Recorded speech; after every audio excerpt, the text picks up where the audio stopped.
No século XX, a literatura infantil adquiriu identidade própria e houve intensa produção de livros para crianças. Não podemos nos esquecer aqui do regime da ditadura militar aqui no Brasil, marcado pela opressão, intolerância, por uma sociedade tensa e sob as vistas da censura, injustiça e perseguição política. O sistema educacional de então passou pelo desmantelo incomensurável através de procedimentos duvidosos e alienantes. Em meio a tantos conflitos, a literatura infantil, por agregar elementos lúdicos, constituiu-se numa espécie de válvula de escape dos escritores para canalizar as suas denúncias sob uma ótica intimista e contestatória, porém com criatividade literária e toques de humor e ironia. Destacamos as produções de Ruth Rocha com O Reizinho Mandão, em 1978, O Rei que Não Sabia de Nada, em 1980, O que os Olhos Não Veem, em 1981. Tivemos Ana Maria Machado com Histórias Meio ao Contrário, de 1978, Era Uma Vez um Tirano, olha só, de 1981, e Ziraldo com Menino Maluquinho, além de Lígia Bojunga, não é, com A Bolsa Amarela, entre outros. Ainda naquele período, aconteceram as primeiras discussões em torno do livro A Psicanálise dos Contos de Fadas, de Bruno Bettelheim, lançado aqui no Brasil em 1978, onde o autor reúne argumentos sobre a importância dos contos de fadas no desenvolvimento psíquico e emocional das crianças. É com forte apelo, baseado em pesquisas analíticas, que Bettelheim sugere aos pais, mães, às pessoas que lidam com a educação infantil, seja ela escolarizada ou não, no sentido de contarem histórias para as crianças. Também foi naquele período que os livros de poesias infantis surgiram de forma intensa, e aquela etapa na história ficou conhecida como o boom da literatura infantil, ou seja, uma explosão da produção literária. Quando a criança decide ler um livro ou ouvir uma poesia oralizada, é claro que ela o faz por aceitar um desafio que é inerente a qualquer jogo, mesmo que tal procedimento não esteja muito claro para a criança. Seguramente, ela vai atribuir os sentidos de acordo com o seu repertório de experiências e do conhecimento de mundo, porque isso é próprio da leitura. O leitor vai travar um confronto de ideias, vocabulário, obscuridade nas sentenças linguísticas, os quais se interpõem na atividade lúdica em direção à compreensão textual. Desse desafio surgirá, digamos assim, a vitória ou a derrota do leitor, isto é, de ser desafiado ou não pelo texto, de compreender ou não o que lhe está sendo proposto. Então, ele deverá ser capaz de ser desafiado pelo texto, enfrentar os enigmas, ocasião em que vai entrar em jogo o conhecimento prévio que carrega consigo. A atribuição de sentidos ao texto, pessoal, é o empreendimento que não pode falhar nessa competição. Sobre esta disputa, Marli Amarília considera que, abre aspas, o texto se transforma na arena de luta, fecha aspas. E é no interior das páginas do livro que se localiza a arena de combate com o sentido das palavras. E não é para menos. Nesse embate, como em qualquer outro, o leitor aventura, arrisca táticas, define estratégias para ganhar, ele acata o caos gerado pela relação tensa com o texto e, se assim desvenda os elementos simbólicos do objeto de leitura, gera-se o prazer da vitória ou a catarse. Eu quero dizer com isso que torna-se vitorioso quando o leitor consegue atribuir sentidos ao texto. Caso contrário, não é, pela reduzida capacidade de desafiar o texto, né, dada ainda o seu pouco conhecimento, as suas poucas experiências de leitura, é possível que surjam os conflitos de interpretação textual. O leitor não foi competente ao atribuir sentidos à leitura, ou formulou uma falsa compreensão distanciada das pistas sinalizadas pelo texto.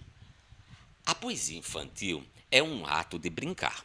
E brincar significa também manter representações simbólicas em um mundo específico, com regras próprias, categorizado pela fantasia e normatizado pelas funções de tempo e espaço. É como disse Jean Chateau: o jogo não considera o lugar nem a hora.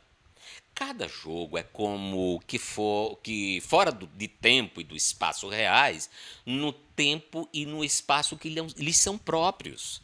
Sob esse aspecto, há uma suficiência e uma independência do jogo que o subtraem do mundo das necessidades e do mundo prático. É uma espécie de magia, não é, pessoal? Então, o espaço do jogo textual na poesia está legitimado pela própria organização da linguagem escrita, enquanto que o tempo revela-se na duração do ato da leitura, ou como bem sintetizou o Huizinga no livro Homo Ludens.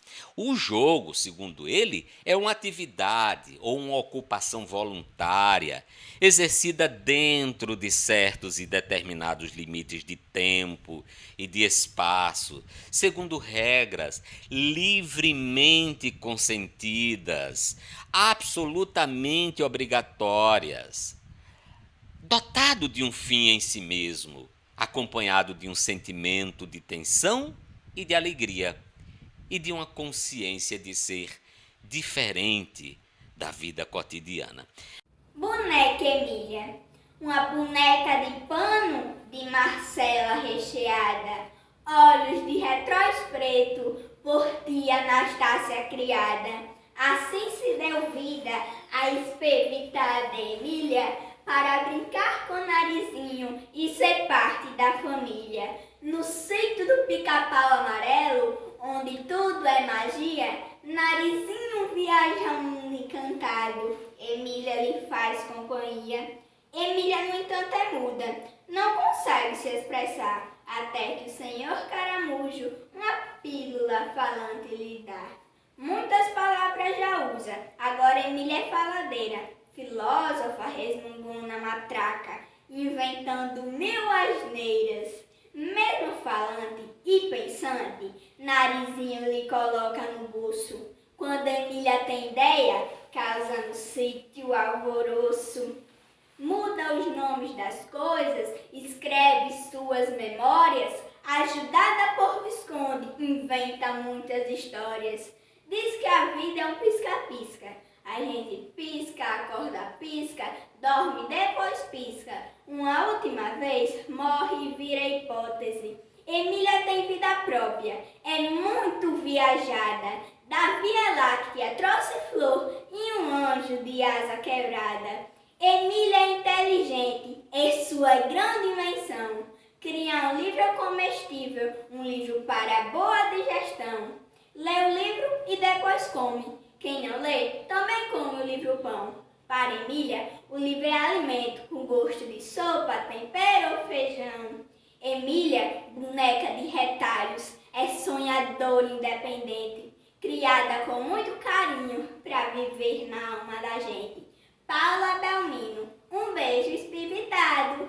O jogo evoca sempre o desejo de repetição, tomado por Walter Benjamin como uma lei que rege a totalidade do mundo dos brinquedos. Sabemos que para a criança, a lei da repetição, é a alma do jogo.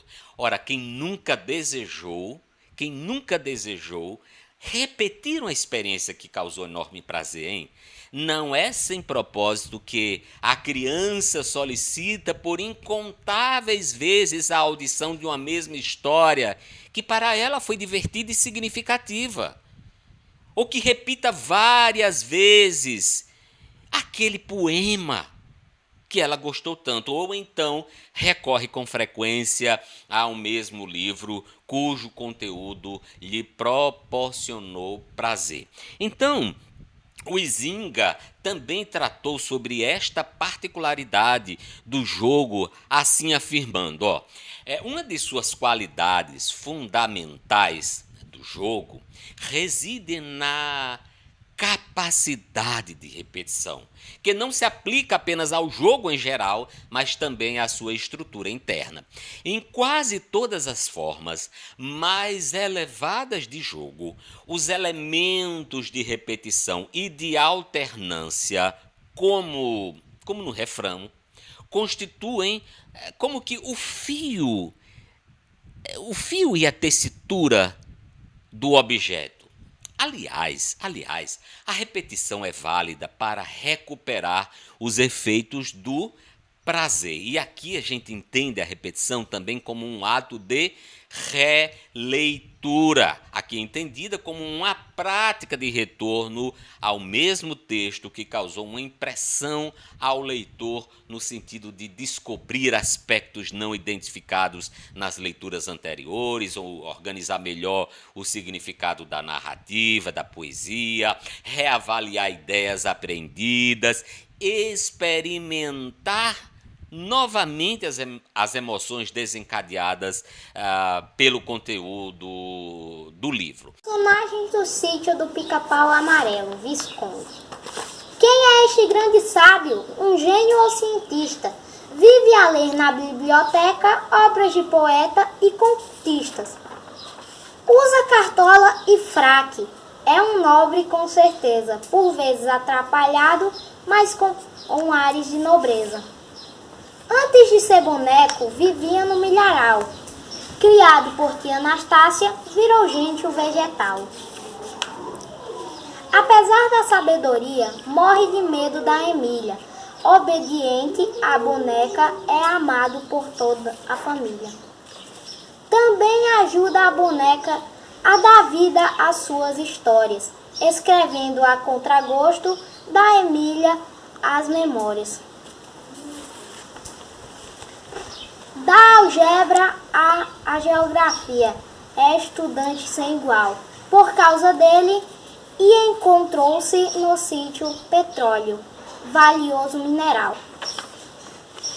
Era a espiga de milho, antes de virar esconde. Este apaixonado por livros é o sabido Visconde, Paula Belmino.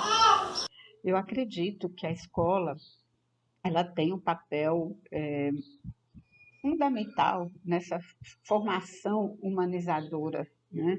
Porque ela contribui para que a gente tenha a formação da imaginação, do lúdico, né? De pessoas que consigam ver, né, o mundo com lentes, né, que tenham essa postura de ver por vários ângulos, né? E a poesia, ela permite isso, né? Você vê por várias fórmulas, né? Por várias formas, por várias compreensões, né? Então, eu acho que a gente pode explorar bastante a poesia na escola. É um lugar perfeito para se explorar a leitura poética, a leitura dramatizada das poesias, a leitura que é feita apenas para ler em voz alta, para contar histórias, para narrar fatos, mas que seja por prazer, não apenas para trabalhar conhecimentos linguísticos ou gramática, né, essa coisa que durante muitos anos foi feita na escola.